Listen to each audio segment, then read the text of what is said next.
everyone, my name is Danielle and welcome to another episode of Board Game Bakes. This week we're going to feature Libertalia. This game was originally produced in 2012 and then Stonemaier Games got their rights and did a reprint, and they added a fun little twist to the game to make it easier to play. So when you play the game, at the end of each round, you convert your money into points and you put it on this cute little treasure chest, and each round it goes up. But when I saw it, I was like, wow, that looks like it could be a good cookie. It's probably not how most people think, but that's how I think at this point. So we're going to recreate this treasure chest, and it moves, so we're going to try and make it so it moves. We can do it. Ahoy, mateys! Let's start with this here tasty dough. Combine your dry ingredients in a small bowl, which includes 1 cup all-purpose flour, 3/4 cup cocoa, a half a teaspoon baking soda, and a 1/4 teaspoon of salt. This is a mixture of extra dark cocoa powder and regular cocoa powder, mainly because I didn't have enough dark cocoa powder, but I like how it turned out with the blend. Once they're mixed, move on to your mixing bowl. Put a half a cup or 1 stick of softened unsalted butter, 3/4 cup sugar, and a half cup brown sugar. Oops, forgot the 1 teaspoon vanilla. Better late than never. Once light and fluffy, add in your dry ingredients. Stir until incorporated, and then add in a 1/4 cup of milk. This is a very, very moist dough. Wrap it in plastic wrap and put in the fridge for at least 2 hours or overnight. I attempted to shape the dough to look like the treasure chest so I could slice it into pieces for my cookies. As you'll see, this didn't work out well. It worked for the circles at least, which is what the recipe is intended to do. Once your dough is sufficiently chilled and firmed up, you can attempt to cut slices that are 1/8 inch wide. This didn't really work for my attempt of a large cookie, since it would break in half before it got all the way cut through, or it wouldn't just cut it off.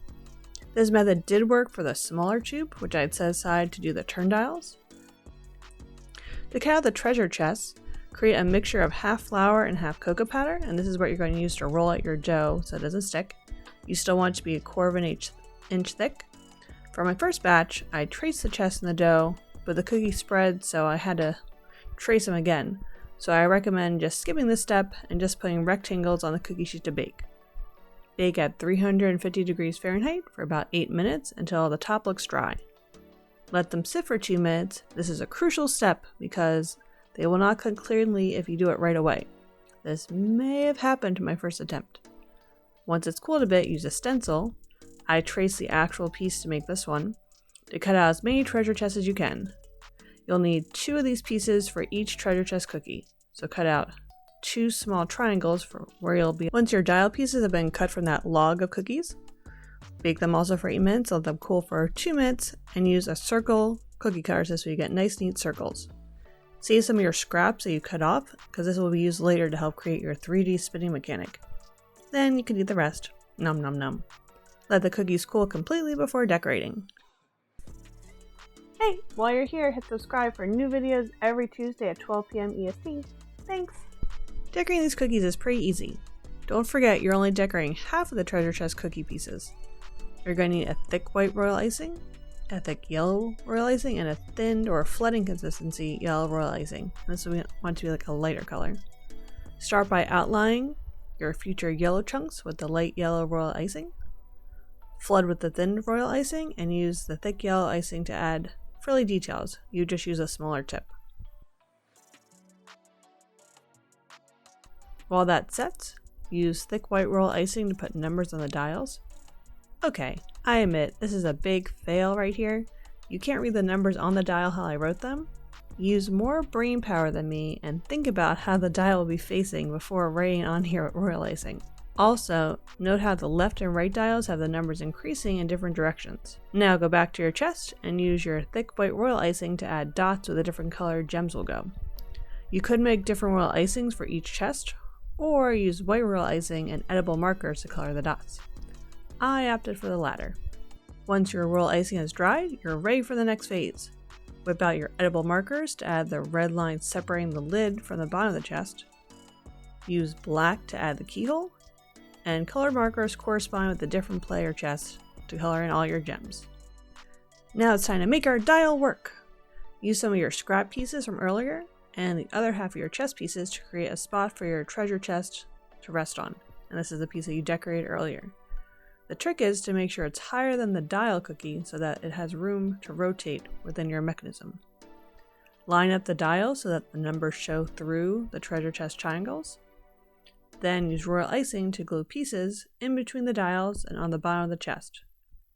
Give that a minute or two to dry, and then put a thick layer of royal icing on the top of the wedges. Carefully place a treasure chest on top of each of the bottom pieces you prepared. Once everything is dried, you have your own score chest that can actually keep score, if you write the numbers correctly. Live and learn.